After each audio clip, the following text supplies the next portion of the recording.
Hey, what's going on, guys? Welcome back to the Jeremy Scott Fitness Podcast and Radio Show. Coming to you on the Sunday afternoon here, real quick, with a fitness facts episode. Things that can help you, regardless of the level you're at, whether it's beginner, intermediate, advanced. I think there's a lot of truths in here, and a handful of little facts and tips and hacks you guys can take with you to hopefully shortcut your journey, or at least make more sense. Have you guys do the things that are going to bring you the most bang for your buck, the biggest ROI in terms of how you eat, how you train, how you sleep, how you prioritize your time, effort, and energy inside the gym. So if you're watching on YouTube, I'm going to read down the list here in great detail for you guys and kind of delete them as I go. So it might take me a second or two. I don't want to repeat myself for you guys. But again, if you hear anything, stop it. Set a reminder for yourself, jot it down, pen and paper. Because these are some things that can help you guys really make a lot of progress. Things that a lot of them admittedly fucked up on and did wrong early in my fitness journey, and even probably a couple years in all reality. Education is power, but education with the application is where the magic really happens. And so if you hear something here, take it with you and really apply it every single day, and it'll be a game changer for your guys' overall health.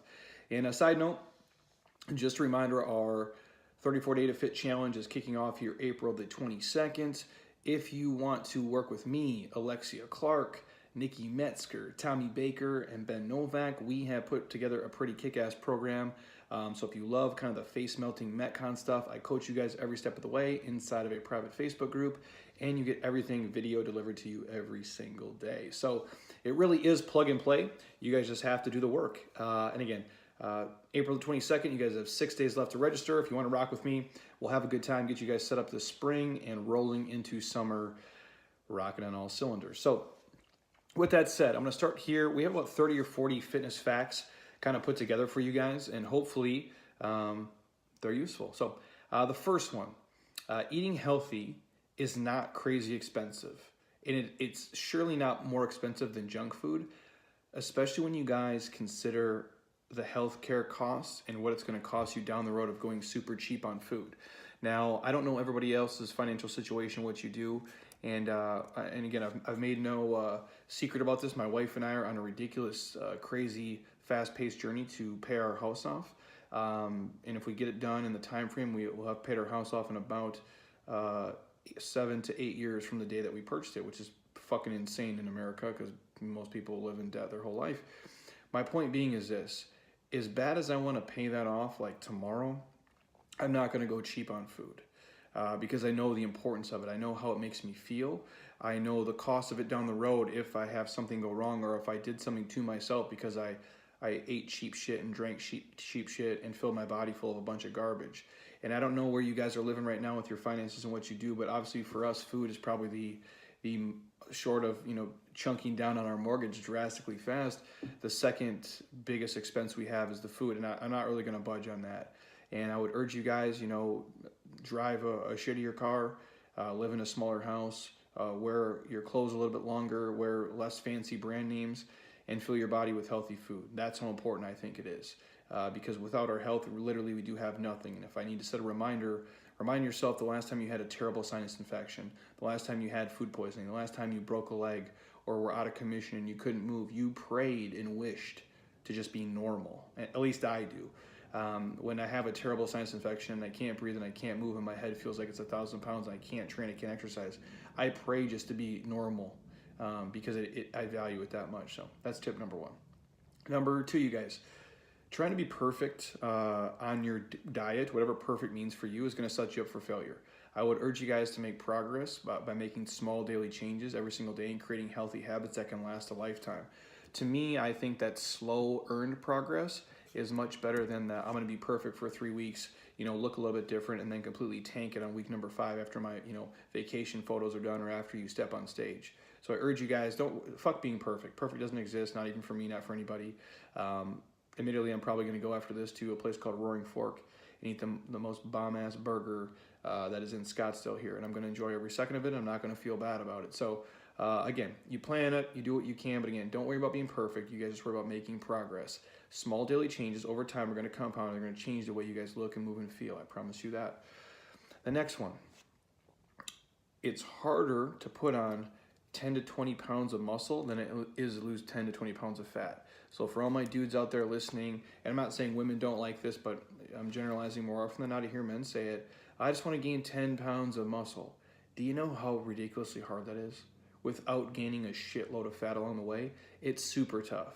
It's far easier for me to prescribe something for people to lose 10 to 20 pounds of fat than it is to put on 10 to 20 pounds of lean mass. Not that it can't be done, because it can, but it is a long, slow process. And just know that fat loss is tough, and building lean muscle is even tougher, in my opinion. Next one, being skinny doesn't necessarily mean you guys are super healthy, and also being skinny doesn't mean you have ridiculously low body fat. Your overall body composition is what matters for you guys. I can't tell you how many people we know who are quote unquote skinny, but they're skinny fat. I was once that way. I was once probably 6'2", 177 pounds, and had no abs and had quite a bit of a little belly rolling after college basketball was done for me, and I had this time of where I would basically drink beer, eat Jack's Pizza, and watch Chappelle's Show all night. Really not a recipe to be shredded, strong, and healthy. So just know skinny does not necessarily mean you're healthy, and skinny does not necessarily mean you guys have a low amount of body fat. Next one, just because a box says whole grains on it does not mean it's healthy for you. I don't think I really have to say that, but a lot of you guys sometimes think, well, it says whole grains. That's a whole different rabbit hole we'll go down, but just know if it says it, it doesn't mean it's healthy. Next one, if you guys have bad food in your house, you're more likely to eat it. And I know that goes without saying. For you guys who have kids, I have empathy for you. I know it's tough. If they had things like Teddy Grahams and Goldfish and chicken nuggets around, I probably would shove a couple in my mouth as well, because I miss those things, admittedly. But just know, if you're a kind of person who can't keep shitty food in the house, then don't do it. I don't have self-control. My wife and I don't do that. We buy single serving stuff. And because if it's there, we most definitely will eat it more often than not. Next one. There is a high correlation, you guys, between the fitness levels you have and the fitness levels of people closest to you. So you are the average of the 5 people you associate with the most. I think that in terms of how nice you are, how well-rounded you are, probably your financial status, and for surely how fit you are. If you hang around fit people who push themselves, you're going to be fitter because of it. Even if you're the worst person in a group of really fucking fit people, you are beating 99% of the world. If I show up here and we do a day and it's like some Metcon that's really not, geared, towards me, and let's say Jacob beats my ass and Nick beats my ass and Jesse beats my ass and Lindsay beats my ass and I'm number 5 or 6, hey, if that's the company I'm keeping, I'm totally okay with it, because what? I got better that day. You guys are the same way. Next one. The outer rim of the grocery store is where probably 90% of the healthy food is, and more likely than not where you guys should shop. Now, there's going to be random things in aisles, like you might find some chia seeds in an aisle or some bone broth in an aisle, some things that can really help you. But more often than not, eating things that run and swim and fly and grow from the earth is on the perimeter of the grocery store. Next one, eating late at night does not make you fat. Overeating makes you fat. Eating at a calorie surplus makes you fat. Just like lifting heavy weights does not make you big and bulky, eating cupcakes and ice cream makes you big and bulky. It's common sense.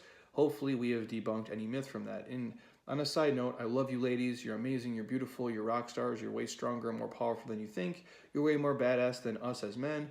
But for the record, you do not gain muscle super quick. You do not have the hormones or the testosterone in your body to build jacked fucking arms by doing bicep curls with 10-pound dumbbells. It's not going to happen. I have a kid here. His name is Jacob. He lifts heavy as shit. He is not enormously huge. How can that be? He is 24 years old. His testosterone is probably at the height of what it is, and yet he does not weigh 200 pounds even though he's lifting heavy as shit. To prove my point even deeper, one of my good friends, Dave Dries, does not have the biggest legs in terms of size in the world. I have watched this young man squat 315 pounds on his back, 4 sets of 10 in the bucket. Squatting perfect and low through the heels, 315 for multiple sets of 10. I've also watched the man squat 400 pounds at a weight of 180 pounds. That is ridiculously impressive, but yet he's not super big and bulky. I can give you 100 more people as examples, so for the last time, ladies, lift heavy, lift the heaviest stuff you can with obviously proper form and being perfect, and you guys will look exactly the way that you want to. I promise you that. Next one. You guys should never attempt to lose weight and look a certain way at the expense of your health, and we call this don't let your fitness steal your fitness. And I think a lot of people do this in the competing world. We had it when Felicia Mero was on, we talked about it definitely. So do not sacrifice being healthy for looking a certain way or losing weight. In the long run, you're going to lose, you're going to suffer, and you're going to wish you did the right way in the first place. So take that for what it is. Next one, dehydrating your muscles and your body by even 3% can cause you guys to have a 10% loss in strength, which is humongous in terms of you guys lifting and training.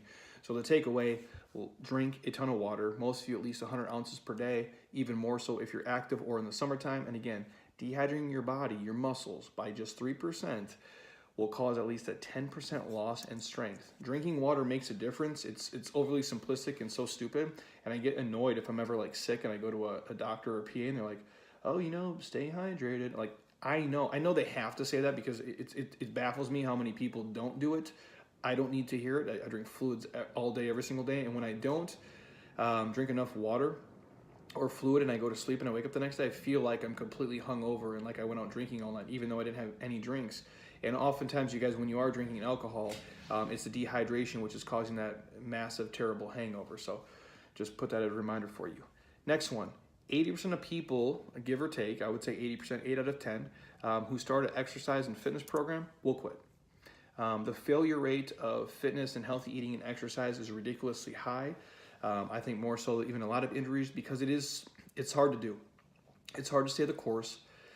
People want it to happen now. They want it to happen quick. They're in a microwave world and culture and society, and it's really fucked people's brains up because they see Instagram and the ads and the late night infomercial bullshit. And just know, if you're in a program right now, even if you've been in it for a year or 2 years, and you're not where you want to be, and it hasn't went as fast as you want, you are beating at least 80% of people in the world, and you're doing the right thing. And what I always tell people is they're like, well, I've been trying for so long, and it hasn't worked, so I'm going to quit. I'm like, well, what's your option then?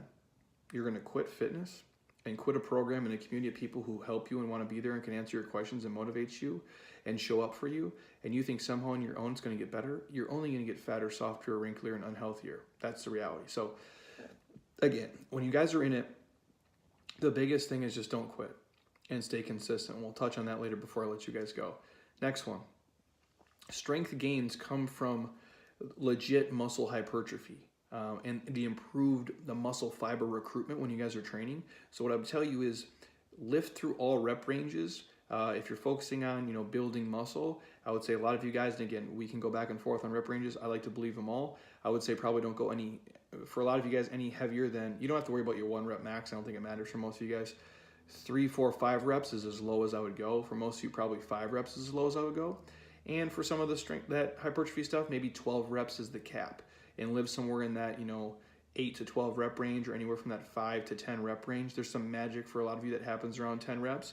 And keep the rest times to probably like 60 to 90 seconds. I think you're going to build muscle at a pretty good pace if you're on a good program and eating well. Next, the more muscle you guys have, the more calories you're going to burn at rest. The muscle tissue eats fat all day long. So your muscle essentially is your metabolism. The more lean muscle tissue you can have in your body, the leaner you're going to be. Excuse me, I still got a Metcon cough here.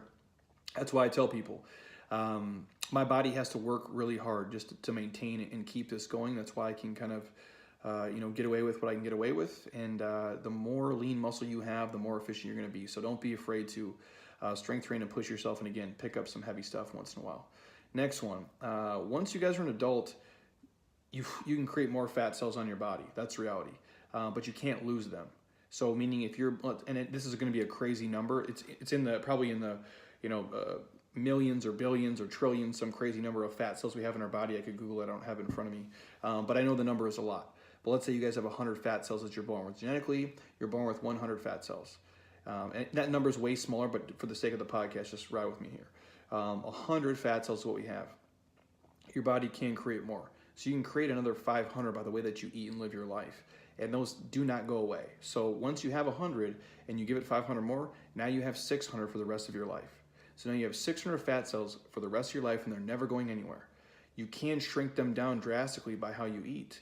They're never going to be lost and gone. They're always going to be there. They can be shrunken or almost, I don't want to say dormant, but they can be, not filled and non-existent in your body. So just know you can shrink them down almost next to nothing if you start to change the way you eat, train, and live your life. So if you guys are super overweight right now, just know those fat cells will not disappear, but you can shrink them and you get back to an amazing rockin' shape with a little bit of hardcore effort and energy. Next one. Direct ab work, you guys, is not necessary to have a set of just good abs. Now, if you want elite, amazing abs, I think you're going to have to probably do a little bit of extra work. It's going to, genetically where the ligaments are, it just is how it is, whether they're straight or sideways, or you have 4 or 6 or 8 big ones that actually show. But your abs are basically the stabilizer muscles. And your ab, the function of your abs is to keep your spine in place over your base of support, which is your feet in essence. And so your abs are there to stabilize when you guys squat, when you deadlift, when you do pull-ups, many of the great exercises, plank holds, you name it. And it's not required for you to do a ton of direct ab work. So you don't have to do abs for an hour a day. I think it's probably way too much for you guys in terms of prioritizing how you train. But just know having a good diet and nutrition, having your body fat low enough is how they're going to be visible. Now, if your abdominal area is thicker, if you have thicker, blockier abs because you've done heavy deadlifts and squats and overhead presses and pull-ups and kettlebell swings and you name it, they can be visible at a higher body fat depending on genetically where your body fat is stored. But just know you don't have to do 45 minutes of abs every day to have your abs show.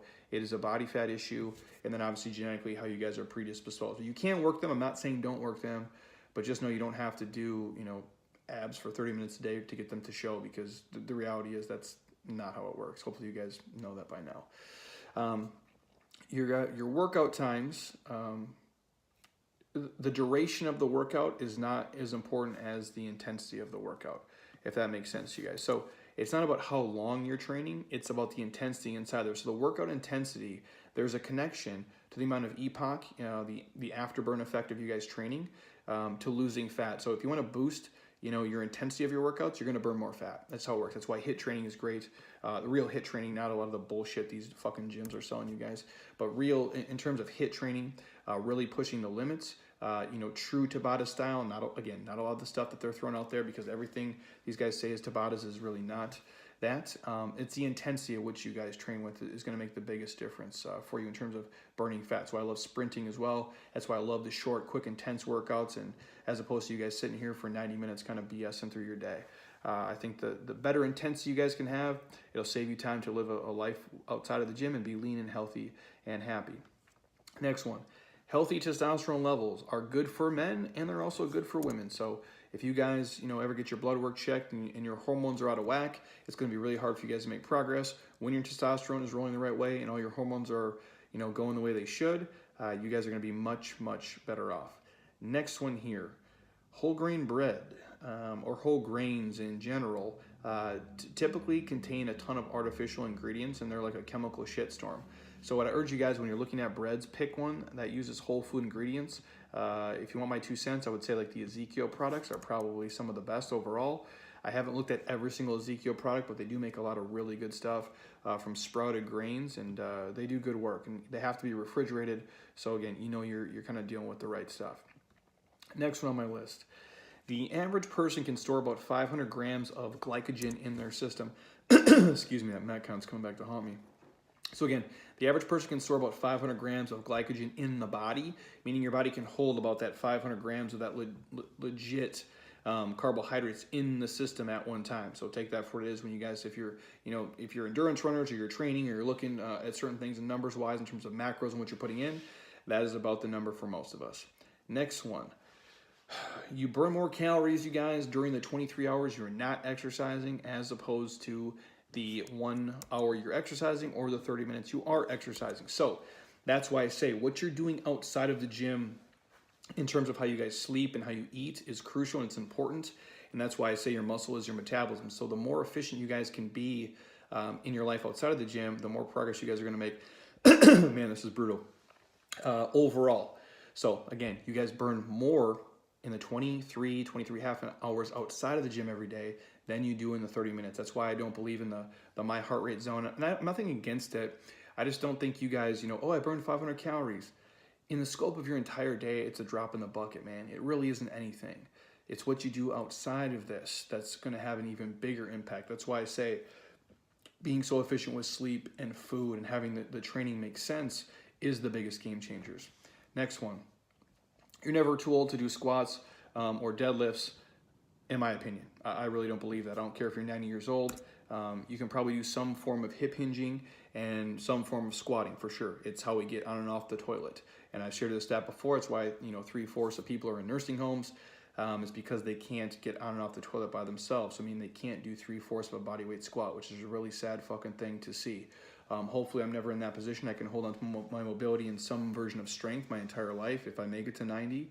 And that's my belief. That's why we have everybody here squat. We have everybody here try to hinge at the hips. And if you can hinge at the hips safely, like keeping a neutral spine and having some trunk integrity, you can do just about any movement and fitness in a life you really need to do. Next one. The scale cannot measure body fat. And those ones that do are full of shit and they're completely wrong. But body calipers can, DEXA scan can, and even the bod pod probably gets pretty close. So if you're looking at measuring progress, I would say the scale is probably like number 98 on my list of things. There's much better metrics. Getting clipped, doing DEXA scan, or even jumping into bod pod or looking how you look in the mirror are much better metrics than you guys going by, well, I lost 2 pounds this week, I gained 3 pounds this week. So many factors go into that, you guys. Don't let the scale dictate your success and your joy and your progress, because it really can't. Next one, the only essential macros, you guys, are proteins and fats. That's it. Proteins and fats are the only essential macronutrients, meaning if you don't get enough of them quality over time, you'll probably get like some form of autoimmune disease or some sickness and you'll die. That's reality. There is no essential carbohydrate. So that means there is not a certain carbohydrate that you have to eat to live your life. In fact, you don't ever have to eat a carbohydrate to live your life. You'd still keep living and you would not die. That doesn't mean don't eat them. It doesn't mean you don't need them. It doesn't mean they're bad for you or vilifying them. Your body can convert, obviously, the excess protein to carbohydrates at a really shitty conversion rate, so it can happen. That's why the people, again, on keto try to keep the protein relatively low so they don't have the conversion. But there is no essential carbohydrate. So if somebody tells you have to eat Brussels sprouts or you have to eat sweet potatoes or you have to eat brown rice, you do not. You can pick and choose. The carbohydrates have a place, but just so you know, there's essential proteins, there's essential fats, there is no essential carbohydrate. Take that for what it is. Next one, you can't target fat loss. Hopefully we know this. There is no such thing as spot reduction. You can't just work your glutes and think your glutes will lose fat. You can't just do sit-ups and think your body, your stomach will lose fat. Your body, you can't pick and choose where the fat comes off and where muscle goes on. That would be super awesome if we could, trust me, you guys. If that was a thing, I would have found out by now and I would have been doing it for years and sold it to you, and I'd be richer than Jeff Bezos and we'd all have fun and look like fucking rock stars. But unfortunately, you have to eat right and train well, and the fat's going to come off where it comes off. You just have to be diligent and give it time if you have some trouble spots and things that are, not where you want them to be just yet. Next one, muscle does not weigh more than fat. For the record, it is just denser in the same space. So it's like I would tell you, what weighs more, 100 pounds of bricks or 100 pounds of feathers? And I say this and people say, well, 100 pounds of bricks. No, genius. It is 100 pounds of bricks and it's 100 pounds of feathers. They are both 100 pounds. They both weigh exactly the same. It's just your 100 pounds of bricks takes up about the space of, a small box, and your 100 pounds of feathers basically takes up an entire room. So again, muscle and fat, a pound and a pound, just know that they're a density difference. When they weigh the same, they weigh the same. Next one, you do not need to do a shit ton of cardio to lose weight. You only have to be at a calorie deficit to lose weight. That does not mean cardio doesn't help. In my opinion, doing just basic cardio stuff is like ketchup, I'm from the Midwest, or ranch dressing if you're a Midwest person. It makes everything better. That is my belief. That's why I try to sprinkle in a lot of aerobic stuff. I do think it helps you in all of your fat loss goals, but just know, as long as you're at a calorie deficit, you're going to lose weight, most definitely. Next one, 0 grams of fat on labels, you guys, doesn't always mean there's no fat in the food products. You have to check the ingredients overall. A lot of times I think the labels, if it's under 0.5 grams per serving, I think they can say it's 0 fat. So that'd be meaning if it was like 0.4, I believe it still can have fat in it, and they let that kind of slide by. So just be very diligent and cautious when you got to read labels of like things that say what's natural, or it's organic, or it's this. I mean, or if it's grass-fed, it can mean it was just grass-finished, but the animal ate, corn or a different product its entire life. There's a lot of things I'm really skeptical of, and again, I want to put my trust in people and the government and people in the FDA, but like anything, just take everything with a grain of salt and make the best choice you can when you guys are looking at labels. Next one, your guys' insulin and your growth hormone have a kind of an inverse relationship, if you will. So you guys are going to have to keep your insulin under control or like under wraps if you want your, growth hormone in your body to do its job and really, mobilize fat and burn fat so you can be as lean and healthy, as happy as you want. And that just you guys being very smart about the amount of sugars you take in, the amount of carbohydrates in general, proteins, fats, the macros, and the timing of those things, and just being very smart about it. And just know that, insulin and the growth hormone kind of play off one another in your body. Next on the list, just so we're clear on macros, you guys, at the total, carbohydrates, proteins, fats, and alcohol have a breakdown per one. So your carbohydrates, you're looking at 4 grams per calorie. Your proteins, you're looking at 4 grams per calorie. Your fat, you're looking at 9 grams per calorie. And your alcohol, you're looking at about 7, calories per gram. I'm literally just losing my mind today. So when you guys look at that, every time you eat carbohydrates, proteins, fats, and alcohol, it has a 4,497 calories per gram respectively.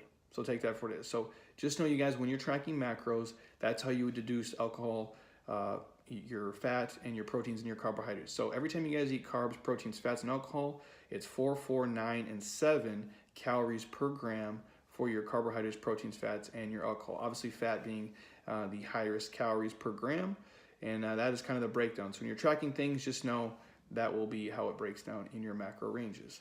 Next one on the list, the fat burning zone does not burn more total fat calories when you guys are training. That's why, again, I'm not a huge fan of the zone stuff.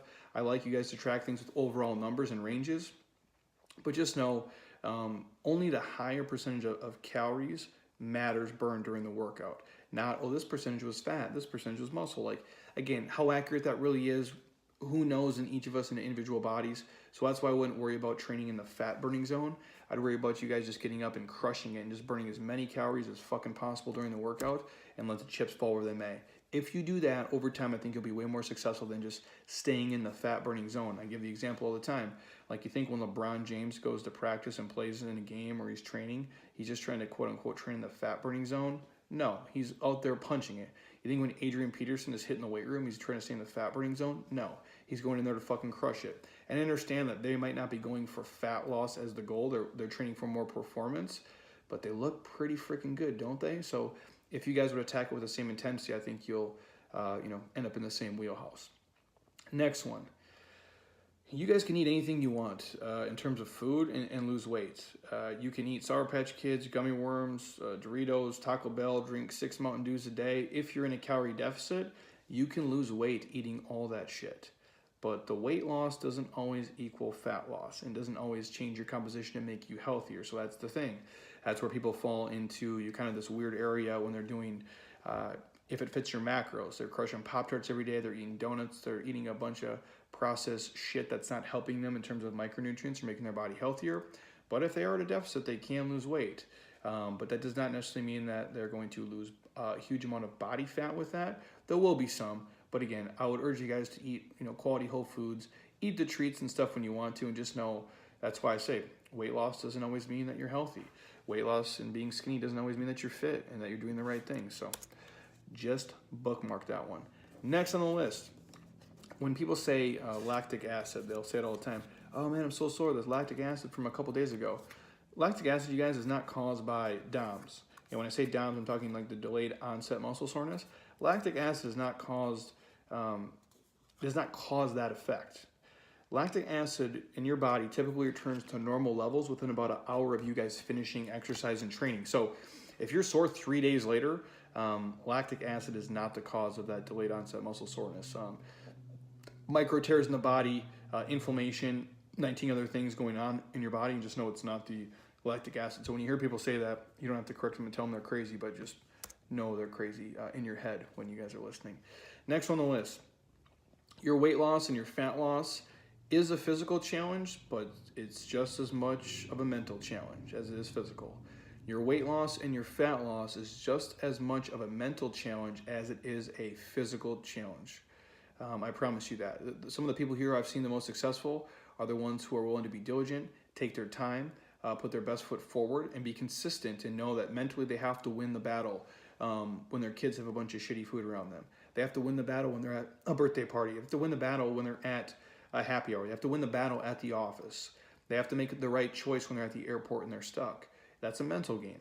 You have to be mentally stronger than you are physically stronger. And once you can own it in your brain between the ears, you can get your body to do a lot of really awesome shit. And when you can stack up enough little wins mentally and physically, you're going to get that snowball effect and you guys are going to be ultra successful. And so just know it's a mental game just as much as it is a physical game. That's why in all of our programs, I don't care what program you do with us, the 47-day especially, it's on a deep, I'm talking to your core, like the deepest level of the onion, we're peeling it back.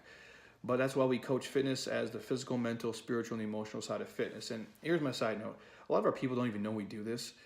We layer in so much active gameplay here, so many mental games and tests and recovery. And that's when you watch our people train. It's not just watching, hip hinges and movement patterns and scap retracting. Like, yeah, that stuff's important. But we're watching them how competitive they are with each other, with themselves. Are they pushing themselves, for, PR times? Are they working on form? Are they working on tempo? Are they competitive when we do some gameplay here? We're challenging them mentally in more ways than they even realize. And the same thing with the eating and the food and the protocols and what we do. And it's the people who can kind of wrap their head around the mental stuff. They tend to own the physical stuff as well. And the last one, you guys, in my opinion, consistency and patience are key to long-term success in fitness, in fat loss, in weight loss, in mobility, in strength, in finances, in marriage, in career, in fucking life. Consistency and patience are the key to long-term success in everything you do on this planet. I don't think I'll ever change from that stance. I've believed it, for the last probably 15 years, and I'll believe it until the day I'm dead.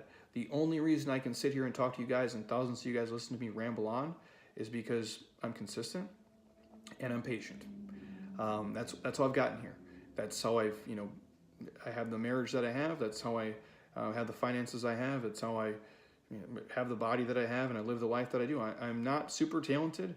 I've never been given anything. I don't have a million gifts, but I'm consistent, and I'm patient, and I'm diligent as fuck, and I'm willing to work on things and give them time and understand that nobody in life got an amazing body in 2 seconds. Nobody became a millionaire in 2 seconds. Nobody had an amazing marriage in 2 seconds. Nobody got anything in life worth a shit instantly, easily. It took them being consistent and patient over time. And just know that your fat loss and your weight loss and your muscle building goals and you living a healthy, happy lifestyle are the same way. The two biggest things you guys have to be great at, if you want to jot this down, is being consistent and being patient. I'm going to put on a t-shirt. We're just going to give that.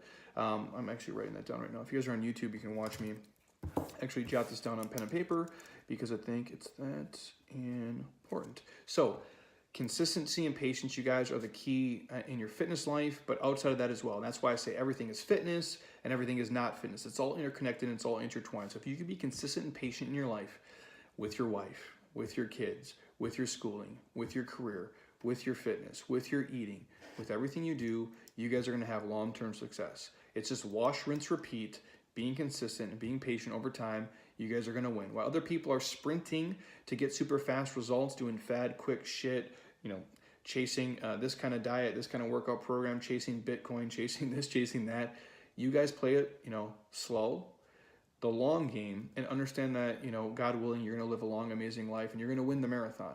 And you're going to look back a year from now, 3 years from now, 5 years from now, 10 years from now, and be like, you know what? He was right, and that was what it was. It's just you guys putting in the work and being diligent every single day. I know it's not going to happen tomorrow. It's not going to happen next month, and it might not even happen next year. But give it time, and you guys will be successful long term. So, hopefully you guys enjoyed that. Sorry for the coughing along the way and me getting confused on a handful of things because I am tired and exhausted, and I need to go eat a burger and live my life and not feel bad about it because I've earned it today, and that's how I'm rolling. So, anything else you guys want to hear on the podcast, shoot me a DM, send me a request. I have a lot of stuff coming down the pipe. All the stuff you guys have requested, I'm going to get to it. These were just in the queue before that. I'm going to try to get through at least 2 or 3 this week. If you are on iTunes right now, stop. Don't be a lazy ass. Drop me a 5-star. Leave a comment, please. There's literally thousands and thousands of you guys listening to every episode. What I got on iTunes? About 500 reviews. Thank you for guys. I appreciate that. And again, if you want to drop a comment, even if it's just leave a sentence or 2 words, I truly do appreciate it. Selfishly, it does help us move up the rankings and more people hear it and see it. And it helps spread our message and it helps change them. So if you have a friend or family member who needs to hear some of these tips, shoot it to them, because there's a lot of myths we debunked in here for you guys that can really help with their long-term success, or cut their journey, I don't want to say short, but cut their, I guess, accelerate their results and cut the time they would be wasting down drastically. And that's only my goal here for the podcast for you guys, is to create some value, keep you motivated, keep you inspired, keep you educated, and hopefully keep you entertained every once in a while. So again, you guys, send me the requests you want to hear. I'm happy to shoot them out. And again, our 34 Day to Fit Challenge is April the 22nd. If you guys want to get down with that and rock with me, you'll learn a lot. You'll have a lot of fun. We'll challenge you physically, most definitely, as we really tackled a bunch of different training modalities inside there. So it is a game changer if you let it be. So until next time, you guys, eat well, train hard, be nice to people, and please just keep doing shit you love with people you enjoy, because your life is too short not to. I'll talk to you guys soon. Peace.